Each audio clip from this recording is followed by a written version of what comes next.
Didn't plan revenge. At least, not at first. Back in high school, I was invisible. No one noticed the quiet, scrawny girl with thrift store shoes and hair that never did what it was told. I didn't care about popularity, until Ava Kingsley made me care. Ava was everything I wasn't. Tall, loud, perfect teeth, and cruel in that effortless way pretty girls can be. She didn't just mock people, she orchestrated destruction. Her targets were carefully chosen. One whisper in the right ear, one Instagram post, and your life unraveled. One day, it was my turn. I was up for a prestigious scholarship, one of the few chances I had to escape the dead-end town we called home. Ava found out. I still don't know how. But within 48 hours, the committee received an anonymous tip accusing me of plagiarism. The email looked convincing. The screenshots, fake. But the damage, real. Scholarship gone. Reputation destroyed. Teachers who once praised me barely made eye contact. I never saw Ava again after graduation. She left for some fancy college in New York. I stayed. Worked 2 jobs. Took community classes. I didn't have time for hate, but I remembered. 10 years later, fate, or something colder, brought us back together. I had clawed my way up through sheer force of will. I now worked at a tech startup in San Francisco, known for its brutal hiring and faster promotions. After landing a major investment, we expanded. We needed a communications manager. Her resume landed on my desk, Ava Kingsley. I nearly dropped my coffee. The confidence in her cover letter made me laugh out loud. She had no idea whose desk her application landed on. She'd clearly hit some rough years. The shiny Ivy League degree meant little when her references included 3 short stints and 1 unexplained gap. I called her in for an interview.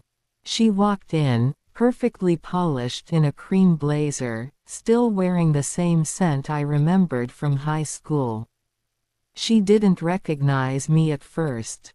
I let her talk, boast, exaggerate. Then I asked the final question. Tell me about a time your actions had unintended consequences. She hesitated. For example, I said, smiling, an anonymous email with fabricated plagiarism claims. She went still. Her eyes locked onto mine.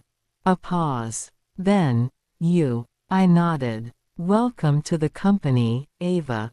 You're hired. She blinked, confused. What? You're hired. But you'll report directly to me. I watched her confusion twist into panic. She needed this job. I saw it in her too tight smile, the desperation hiding in her posture. Whatever golden world she had once lived in had clearly ended. Over the next 3 months, I gave her impossible tasks, ridiculous deadlines, and public critiques during meetings. Not overt abuse, just enough pressure to make her squirm. Her shine dulled fast. She started coming in early, staying late. The confident Ava Kingsley began to unravel. But something inside me felt hollow. One night, I caught her crying in the break room. Not the kind of tears designed for sympathy. These were real, raw. She looked up, startled. Are you happy? She asked. I didn't answer. She wiped her face. I was stupid in high school. I thought ruining people made me important. I don't even remember half of it. But I remember you. You actually mattered. And I destroyed that. I sat down beside her. She didn't ask for forgiveness. I didn't offer it. But in that moment, I saw the wreckage we'd both survived. Her world had collapsed. Mine had hardened. I realized then, revenge is not justice. It's a mirror. You stare long enough into someone else's pain, and you start seeing your own. The next day, I called her into my office. "I'm promoting you," I said. She blinked. "You've earned it." Despite me. She nodded, too stunned to speak. As she left my office, I felt something I hadn't felt in years. Freedom. Not because I'd won, but because I chose to stop fighting. The last seat at the table wasn't just mine anymore. And maybe that was the point all along.